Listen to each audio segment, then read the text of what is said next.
যেহেতু আমার শিক্ষকের রক্তে জাতীয় প্রেস ক্লাব রঞ্জিত হয়েছে, আমার শিক্ষকের দাড়ি ধরে টেনে আনা হয়েছে, আমার শিক্ষককে প্রেস ক্লাবের পুলিশ বক্সের মধ্যে নিয়ে হাতে ধরে তাকে থাপ্পড়ানো হয়েছে। এই বিষয়গুলো আমাদের জানা ছিল না। আমরা পরে এগুলো দেখেছি। সাউন্ড গ্রেনেড মারা হয়েছে, জল কামান মারা হয়েছে, পিটিয়ে আহত করা হয়েছে। একেবারে স্পষ্ট ভাষায় ঘোষণা দিতে চাই, আমাদের যে 3টি দাবি রয়েছে, 20% বাড়ি ভাড়া, এই বাড়ি ভাড়া থেকে 1% কম দিলেও আমরা মেনে নিব না।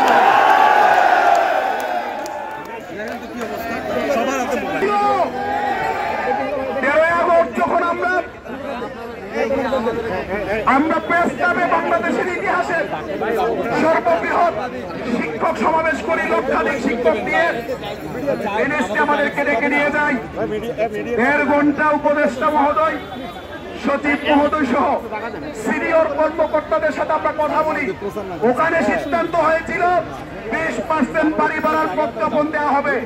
সুতরাং এটা আমাদের দাবি নয়, এটা আপনাদের সিদ্ধান্ত বাস্তবায়ন করতে হবে। মেডিকেল ভাতা, যেহেতু আমার শিক্ষকের রক্ত ঝরেছে, যেহেতু রক্ত ঝরেছে, আমরা কর্মী বিরতি দিয়ে আমরা হাত মেরে যেহেতু গিয়েছি, এখন মেডিকেল ভাতা 1 পয়সা দিলেও আমরা মেনে নিব না, 1 পয়সা কম আমরা মেনে নিব না।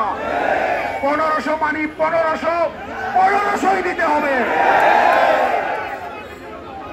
আপনারা সময় ক্ষেপণ করেছেন, আজকে আমাদেরকে এই জায়গায় যেতে আপনারা বাধ্য করেছেন। যদি আপনারা ওই সময় আমাদেরকে 5% কমও দিতেন, আমরা যদি এখানে না আসতে হইতো, আমার সহকর্মীর রক্তে যদি প্রেস ক্লাব রঞ্জিত না হইতো, আমার সহকর্মীর দাড়ি ধরে যদি টানা না হইতো, আমার সহকর্মীর গালে যদি থাপ্পড় না দেওয়া হইতো, আমরা মেনে নিতাম।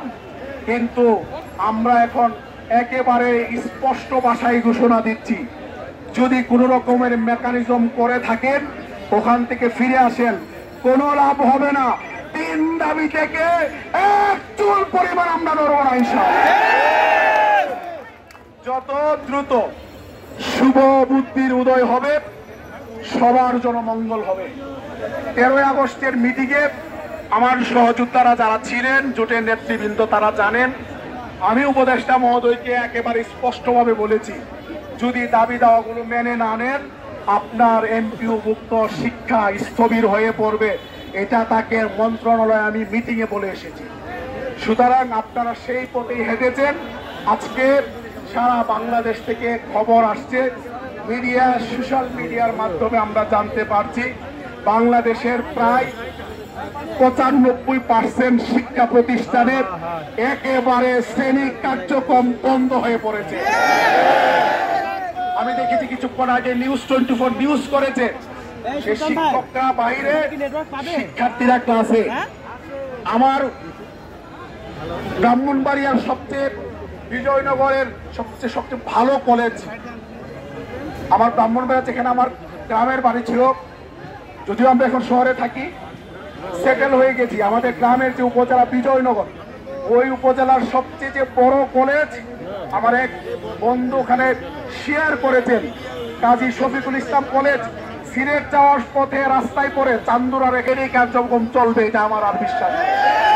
সুতরাং আপনারা যদি মনে করেন যে আপনারা মন্ত্রণালয়ে এসি রুমে বসে শিক্ষার্থীদেরকে নিয়ে ভাববেন না, শিক্ষকদেরকে নিয়ে ভাববেন না, আপনারা যদি মনে করেন মস্তক তো আমাদের ঠিকই আছে, শিক্ষকরা শহীদ মিনারে রাত্রি যাপন যদি করে না খেয়ে, অর্থপেট খেয়ে, আপনাদের আসে যায় না। কারণ আপনাদের তো হাসনাত আব্দুল্লাহ কালকে বলেছেন যে আপনারা যে ফল ফ্রুট দিয়ে নাস্তা করেন, এই টাকাও লাগবে না শিক্ষকদেরকে বাড়ি ভাড়া দেওয়ার জন্য। আপনারা যদি মনে করেন আপনাদের যদি উদ্বেগ না থাকে শিক্ষার্থীদেরকে নিয়ে, শিক্ষকদেরকে নিয়ে, তাহলে আমি বলবো আপনারা শিক্ষক শিক্ষার্থীদের অভিভাবকত্ব করার যে আপনাদের যোগ্যতা ইতিমধ্যে আপনারা হারিয়েছেন। বাধ্য করবেন না বিকল্প চিন্তা করতে, যে আমাদের উপদেষ্টা উনি আমাদের দায়িত্ব পালনে ব্যর্থ হয়েছে, এই দিকে চাইতে আমাদেরকে বাধ্য করবেন না। যদি আপনার এই অবহেলা অব্যাহত থাকে, আমরা মনে করব আপনি আপনার দায়িত্ব পালনে ব্যর্থ হয়েছেন। ব্যর্থতার অভিযোগ তুলে আপনার পদত্যাগ দাবি করতে বাধ্য হবেন। যে বেতন দেন 12,500 টাকা, 9,300 টাকা, সিএনজি চালাইলে এসে ভালো ইনকাম করতে পারে। আমরা চাকরির হুমকি দিয়া লাভ নাই, হুমকি টুমকি সব এগুলো বাকি চাপা দিয়ে এখানে এসেছি। যে কোনো মূল্যে 3 দাবি নিয়ে এখান থেকে যাবো ইনশাল্লাহ। রক্তচক্ষুকে আমরা ভয় পাই না, বারবার এটা আমরা শহীদ মিনারে প্রেস ক্লাবে প্রমাণ করেছি। যত দ্রুত শুভ বুদ্ধির উদয় হবে, মস্তদে কিন্তু কাপন ধরে যাবে। শিক্ষা উপদেষ্টা মহোদয়, বাংলাদেশের যে পরিস্থিতি তৈরি হয়েছে, শিক্ষকদেরকে রক্তাক্ত করার কারণে মস্তদে কিন্তু কাপন ধরে যাবে। শিক্ষকদেরকে অবহেলা করার কারণে, শিক্ষার্থীদের শিক্ষা নিয়ে আপনার দায়িত্ব পালন না করার কারণে পরে দেখবেন মস্তদটাই কিন্তু